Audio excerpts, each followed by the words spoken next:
Hello, everyone, and welcome to the Happiness Journey with Dr. Dan podcast, where every journey is worth living. My name is Dr. Dan, and I'm your host for today's episode. I'm a bilingual neurolinguistic programming and cognitive behavior psychotherapist specializing in anger management issues, both court-appointed and private, marriage counseling using the EFT method, dissociative disorders, narcissistic personality disorders, depression, anxiety, dream analysis, and also provide life, business, and retirement coaching support. I provide individual one-on-one sessions in both French or English, and also do group settings. If you need any assistance, reach out to DMV Therapy and Coaching Services at 301-325-1550, and our website can be found at lifecoach.drdanamzallag.com. Today, I'm very excited to have for our 10th and last episode of season 23, a very special guest and hypnotherapist, Tom Laessig. And just every of my episode, I will leave it up to the guests to probably introduce themselves, as no one can do a better job. Tom, the floor is yours. Hey, Dr. Dan, thanks for having me. Sure. I'm excited to be here. Yeah, my name's Tom Laessig. I am a certified hypnotherapist. I've been doing it for about 6 years now. And it's hypnotherapy is something that everyone should try. I know a lot of people are hesitant about hypnotherapy. They see things on TV, they see things in stage shows, and they see the hypnotist controlling what's going on with someone's mind. And that's not really what happens. Hypnosis is really just a matter of a nice relaxed state where we can make positive suggestions to the subconscious mind. And that's simply what it is. And I love this job. This has been the most rewarding job I've ever had. I help people. It feels great to see people leave my office happy, ready to make a change in their lives. And that's what I do. Well, Tom, thank you so much for being here today and contributing to this podcast. Like a lot of people who listen to it always want to be able to feel or get inspired by our guests. And this is the key of this podcast: is whatever life we can change 1% at a time. And this is the key purpose. Now, is it Milton Erickson who started with hypnotherapy? Is that correct? Yeah, that's correct. Well, he's one of the founding fathers. Yes. Okay. And I use Ericksonian principles in my hypnosis. Okay, beautiful. So is it him who inspired you, or did you go one time to see a hypnotherapist and you got your life changed in there, while doing this kind of therapy, that you decided to get into it? So what happened was I was a financial planner, an investment advisor for many, many years. And I wasn't really enjoying myself. I didn't like the way the business was going. So I had an opportunity to sell it, and I did. But I needed something else to do. So I happened to see a stage hypnosis show on YouTube, and I thought it was fascinating that these people were doing what the hypnotist said to do. So I went about researching it and took an online class and was fascinated. And it wasn't really until the on-site, we actually had on-site training, and they asked me, what's a bad habit you have? Because they were going to put me in hypnosis. And I said, well, I said, I drink a lot of Diet Pepsi. So I was hypnotized not to drink Diet Pepsi. And I got to tell you, Dan, after that, I never thought of it again. Never thought about drinking Diet Pepsi ever again. And it's just amazing to me. So let me that was my first experience. I'm sure, Tom, that a lot of people would say, well, is it, like you mentioned originally in the beginning of the show, where you see a lot of people that are hypnotized on stage or they do things that they would never guess of doing if they were consciously awake. Is it something that people or expert hypnotists can actually access the subconscious mind in an awakening state? Because as we know, when the subconscious mind kicks in, consciousness is basically out of commission. So is it a way that they can actually awaken that subconscious to be able to do things that they would not think of doing otherwise? Okay, so when people get up on stage for a stage hypnosis show, they're volunteering, and you'll notice people run up there. They want to entertain. It's in their subconscious. It's in their personality to entertain. So they're going to do whatever the hypnotist asks them to do because it's going to be funny. It's going to It's going to bring out applause, whatever. And you also see that the hypnotist up on stage, he might whisper in someone's ear and tell them to go back into the audience because he knows just by their reaction that they're not going to want to entertain. So now the hypnotist has their 10, 12, whatever it is, volunteers, and they do pretty much whatever he says. It is, I mean, sure, there is hypnosis going on, absolutely. But the hypnotist is not telling them to do anything they wouldn't do on their own. And that's what it is. It's, you see the movie where the woman taps on the teacup and then the guy goes out and does something bad. Now, Yeah. even when in clinical hypnosis, I could never get you to do anything that you wouldn't do. It would be against your morals or beliefs. It Okay. just won't happen.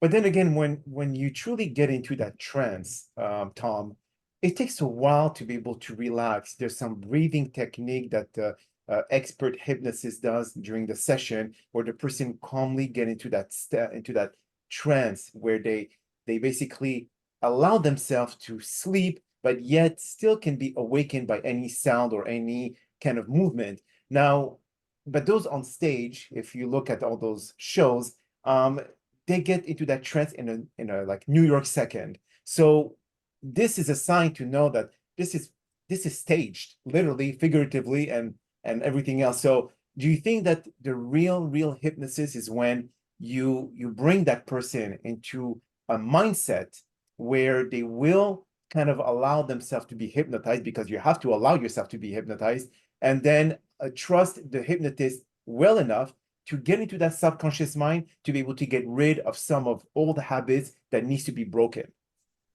No, that's true. That's true. And let me give you an example of someone I had in my office fairly recently. She came in for fear of flying. She's a type A personality, owned a dance studio, dressed really, very, very well, was very sharp.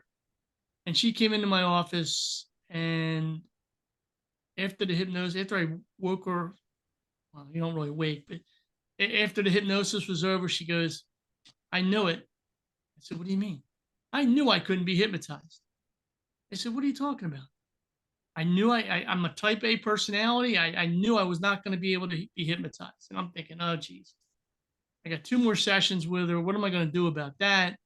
I said, look, go home, see how you make out. She's going on a trip to Italy. So she's got a 7-hour flight ahead of her. I said, go home, see how you make out. Well, she called me a few days later and says, look, she goes, I really haven't been all that worried about this trip. I want to come in for some more sessions. So she comes in for more sessions. They worked out better in her mind. And she went on this trip. I didn't hear from her. She finally calls me and says, she gives me a referral.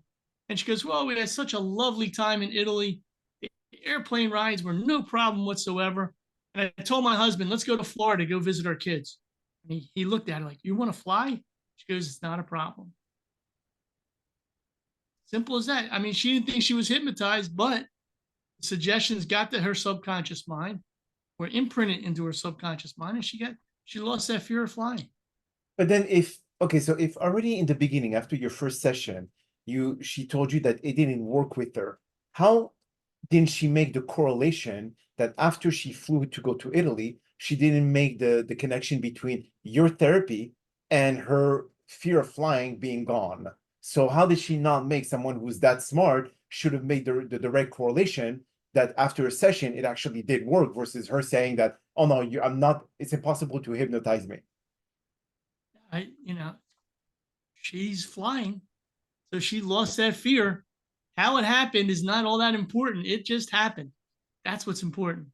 Okay, so let me ask you a question here, Tom. I've studied a lot of hypnotherapy with also Erickson and all.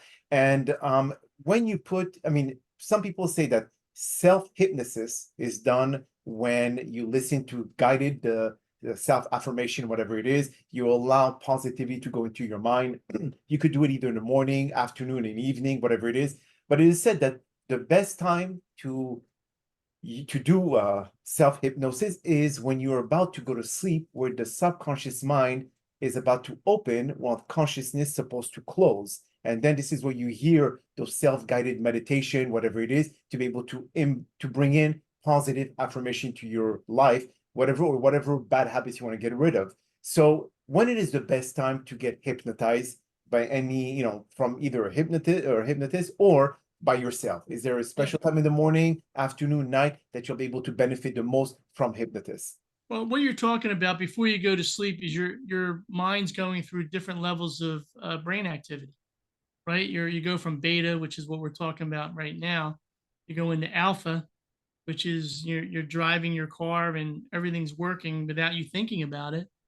And then as you go towards sleep, you get into the theta range, and theta is where hypnosis lives. Okay. So when you're in a theta state, that's when your subconscious mind will listen to suggestions. So I do tell people if they're going to do self hypnosis, that's the best time to do it, even when they wake up in the morning, as they start to come out of deep sleep. They get that at theta level, they can give themselves positive suggestions, and it's got to be positive. You want to be positively, you want to give positive suggestions to your subconscious mind, because that's what it hears, And how long and does it they last, that make changes. stage? The Right? theta stage, how long does the theta stage last? If you have to wake in the morning, right before you kind of like get out of that groggy mood, is it like a 20-30 minute stage Uh, before you you wake? know what? I have no scientific evidence to tell you what that is. I'm sure it's different for everybody. Okay. But I look, I do it. I know that when, before I go to sleep, before my body shuts down and rejuvenates for the next day, I might give myself a couple positive suggestions Okay. about tomorrow or about the future, that kind of thing. And in average, and I know it depends on every single person that you help, Tom, but in average, how long can someone anticipate or give themselves the time needed to be able to see a drastic change from either their fear or whatever old habits they want to get rid of? Are we talking about a month? Are we talking about 6 months? I mean, like if you're looking at the woman that came to you for the fear of flying, it happened after the first session. So what is the average? It can happen. It can happen after the first session. It can happen after 2, 3, 4, 5 sessions. It depends on the situation. I've had people come in horrible pain, and when they leave, they're feeling great. The pain's gone. Um, there's all kinds of people that smoke. Some people, I like to do a 3-session smoking cessation program. Some people will stop after their first session. Everyone will stop after their second, because that's the way it's designed. Okay. But it all depends on the situation, depends on the person. So if that is actually a proven technique for people to stop smoking and killing their health, why don't they deliberately come and go and see a hypnotherapist, knowing that they could save their life and save a whole bundle of money? Same thing for alcoholism or NA, narcotics. I mean, why, if you know that there's a solution out there that doesn't require you to pop pills, why don't they do it this way then? It's a great question.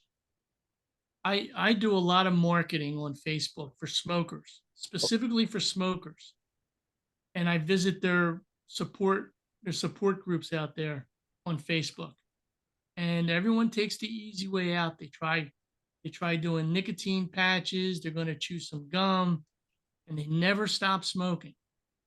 And when I bring hypnosis into it, they go, "Whoa, hypnosis." Some people might have a relative, so and so's aunt stopped with hypnosis, but people don't understand hypnosis enough. That's one of the reasons why I want to do podcasts like this. They don't get it. And then the amazing thing with a lot of these smokers, and this is me, I have a lot of experience dealing with Facebook people. They don't want to spend the money for it. But They're this spending money, 300, 400 hours a month on cigarettes, but they don't want to spend the money on a hypnosis session. And that fascinates me. like for me, it's mind-boggling how you Yeah. will spend to kill your lungs, but not yet spend the money to heal yourself. How's that? You know what that tells me? They don't want to stop smoking. And that's the main requirement for smokers. you want to stop, you can stop with hypnosis, but you got to want to stop. Okay, so can you, with hypnosis, can you convince someone to wanting to stop? So if let's Now, say someone is, knows that they're smoking, know it's a very bad habit, know it will kill them, they have thought about stopping, but they have not. So they need a hypnotist to be able to convince them to stop. it, the convincing part is difficult. I mean, in the session, I do talk a lot about the dangers of smoking, but that's to tell the subconscious mind. See, the problem with smokers is there's something called a critical faculty. I'm sure you're aware of it. It might be called something different, but it's the one that makes the decisions before anything gets to the subconscious mind. So when the smoker says, I want to quit, it comes into the critical faculty, and the critical faculty says, what are you talking about? We love smoking. Remember, we were smoking and we had all these group of friends and we did it together. We had a lot of fun.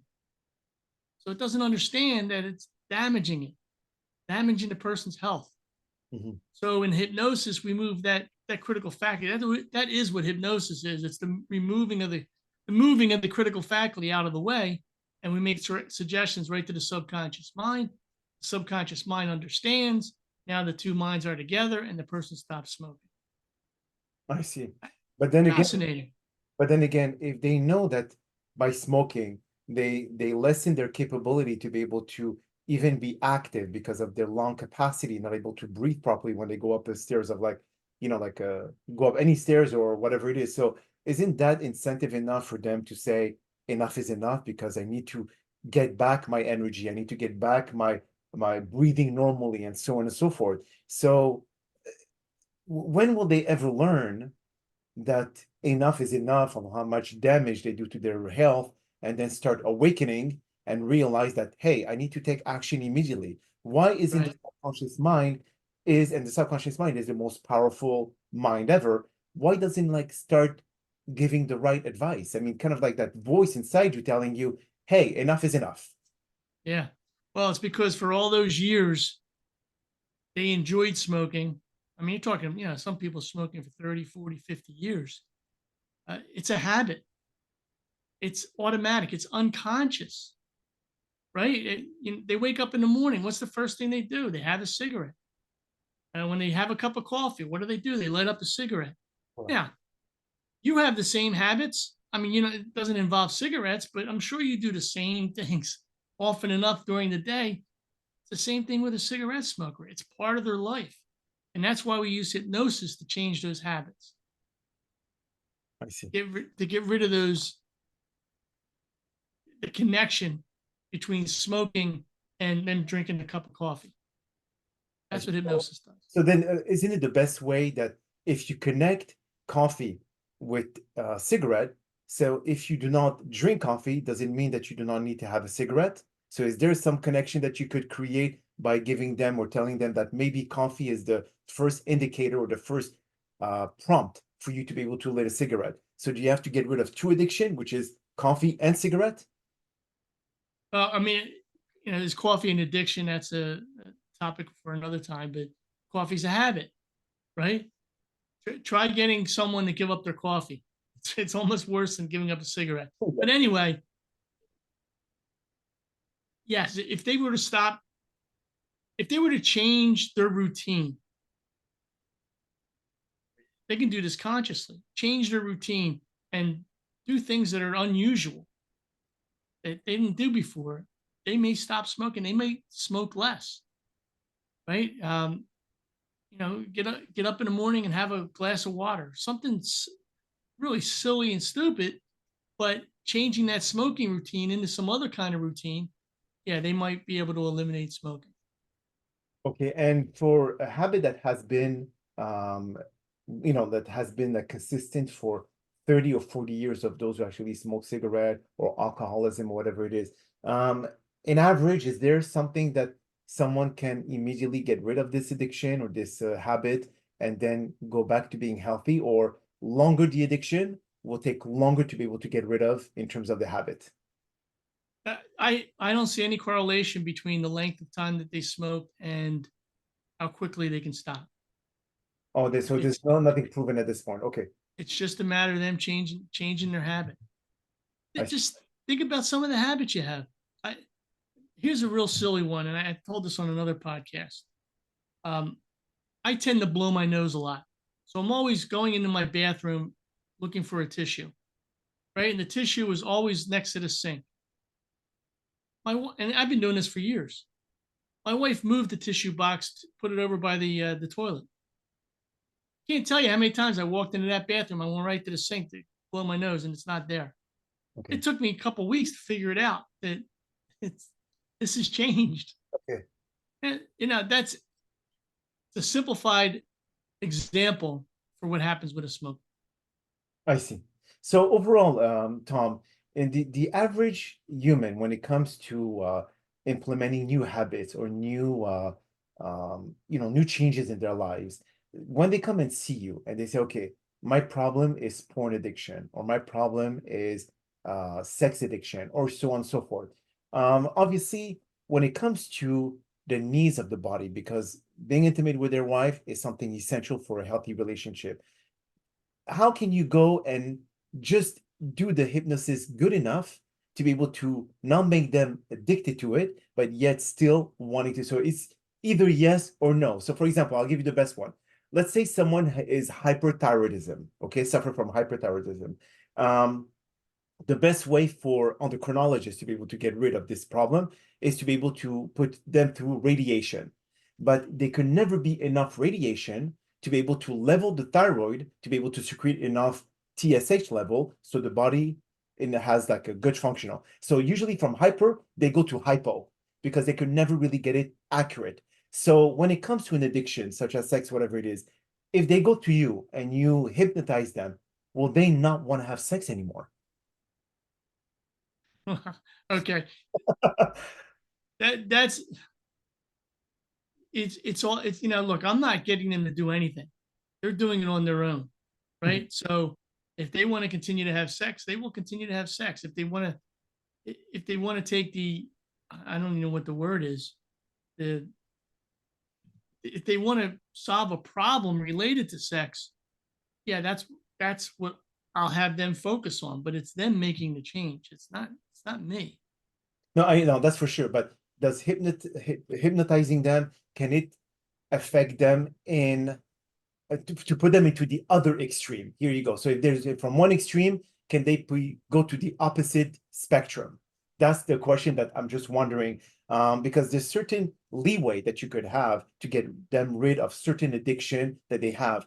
But with this hypnotism, do you think this is something that could go in the opposite way? Say, oh, now I'm kind of cured. I'm not in the mood anymore. That's the question. I, that, I haven't had any experience with that. Okay. Uh, but what I'll say again is it's really up to the client. What do they want? What's their mind going to do? How it's really it's what do they want? But sometimes they If don't. they don't want to if they don't have sex anymore, maybe they didn't want to have sex anymore. Okay, but this is the thing. They don't even something they don't even know what they want. That's the thing, Tom. They come to you in hope of guidance. So you will Yeah. ask them question and you'll ask them, okay, so what exactly do you want? Say, well, I have problem with my spouse. I have a high libido. She doesn't, and I want to go up to her level to be able to avoid always pushing her or pressurizing her about, intimacy. So that okay, so how do you solve that kind of problem? Well, look, it's the first question I'll ask is what is it that you want? I want And when they tell me that, that'll be the goal. That's where we will go with the session. Okay. And then at this point, do they, so from one day to the other, if they feel cured, they say hasta la vista, or is they like a maintenance level in hypnotism? Yeah, Or well, that's one of the problems I found in this business is that if I do my job, I don't see them again. yeah. Maybe I get a referral. Maybe they have some other issue, but yeah, it's one and done. But that's the way it should be. That's the nature of yeah. Because Yeah, obviously if they come back to you always, you always wonder, am I doing a good job? yeah. That's what the problem comes in. So good, good. And so tell me, how can people actually find you? Tom? And how do you do like mostly face-to-face hypnotherapy, or can you do it through Zoom? Okay, so I can do it both ways. I'm outside of Philadelphia, Okay. so obviously that's not convenient for everybody. Yes. I do see a lot of people in my office. I do see a lot of people on Zoom now. Once they close their eyes, it's just like being in my office. So the effectiveness is there. Okay. My company is Achieve Hypnotherapy. My website is achievehypnotherapy.com. Okay. And And do you offer some kind of like YouTube videos on how can someone do self-guided meditation, just in case they want to be able to see what would be the best course of action for them, or before seeing a therapist, hypnotherapist, they want to have kind of like dip their foot in the water just to see how that works. yeah, what they can do is they can schedule with me a consultation, a free consultation, Okay. and we can talk about that, and then I can guide them as to where they want to go to see if hypnosis is right for them. And usually how much, because you mentioned earlier, sometimes they cannot afford it, but yet they're going to afford 300 or $400 worth in cigarette. How much does it usually average a cost of a session of hypnotherapy? Okay, I'm always told by other hypnotists that I need to raise my fees. Okay. I haven't been able to do that. I just don't feel it's the right time for it. But I generally charge on average about $500 for 3 sessions. So Well, they get that's 3 sessions for $500. okay. Well, that's not bad at all. I mean, how much more can you raise your fees that will be worth it enough? I mean, it's what are they talking about? They're talking about like 1,000 for 3 sessions. This is it's not really something they could afford. Oh, sure, sure. Some hypnotists they do very well. Okay. They you know they might bill themselves out at 200, 250 to 300 an hour. Wow. So this is Yeah. definitely a field that most people should start learning into, right? Well, Tom, that is all the time that we have for today's podcast. I do appreciate you taking the time out of your busy schedule to join us. And thank you again for participating and inspiring our many listeners with your incredible talent as a hypnotherapist. Now, we hope that you've all enjoyed today's episode. I'm also very excited about the many upcoming guests that we have scheduled for season 24 of the Happiness Journey podcast, filled with inspirational stories just like the one that you'll listen today. Now, here are some concluding words of wisdom. Hypnotherapy unlocks the mind potential, guiding you to overcome challenges and transform negative habits. It helps reduce stress, anxiety, and chronic pain by tapping into your subconscious mind to promote healing and growth. Through focused relaxation, hypnotherapy empowers you to break free from limiting belief, boost self-confidence, and achieve personal goals. It is a powerful tool for self-improvement, offering clarity, calm, and a renewed sense of control over your life. Embrace hypnotherapy to unlock your fullest potential and live more a fulfilled life. My name is Dr. Dan Amzallag, and you may all keep pursuing your amazing journey in life.